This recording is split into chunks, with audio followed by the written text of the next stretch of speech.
Telugu digital media network లో political కేటగిరీలో #1 కేవలం 72 గంటల్లో 1,50,00,000 వ్యూస్ పైగా పాపులర్ టీవీ నెట్వర్క్. సైబర్ నేరగాళ్లు రెచ్చిపోతున్నారు. తమకు పనికొచ్చే ఏ ఒక్క మార్గాన్ని వదలట్లేదు.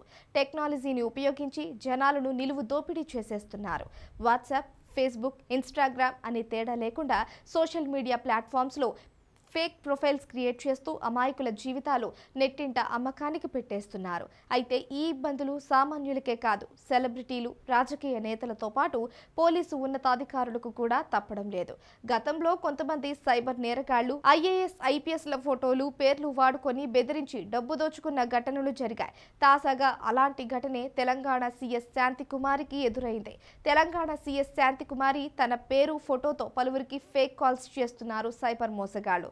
ఈ విషయాన్ని తెలుసుకున్న శాంతికుమారి వెంటనే సైబర్ క్రైమ్ పోలీసులను ఆశ్రయించారు. 9844013103 ఫోన్ నెంబర్తో కొంతమంది గుర్తు తెలియని వ్యక్తులు ఇటీవల కొందరికి కాల్స్ చేస్తున్నారని తెలంగాణ స్టేట్ సైబర్ సెక్యూరిటీ బ్యూరోకు శాంతికుమారి ఫిర్యాదు చేశారు.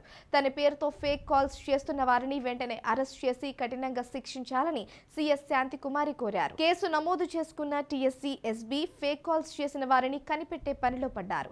గతంలో కూడా అంజనీ కుమార్ తో పాటు పలువురు పోలీసు ఉన్నతాధికారుల ఫోటోలు, పేర్లతో ఫేక్ అకౌంట్లు క్రియేట్ చేసి డబ్బులు డిమాండ్ చేశారు. ఫేక్ కాల్స్ చేసి కొందరిని బెదిరింపులకు పాల్పడ్డ ఘటనలు కూడా చోటు చేసుకున్నాయి. కాగా ఇప్పుడు ప్రభుత్వంలో కీలక పదవిలో ఉన్న ఒక CS ను కూడా కేటుగాళ్లు వదలకపోవడం సర్వత్రా ఆందోళన కలిగిస్తోంది.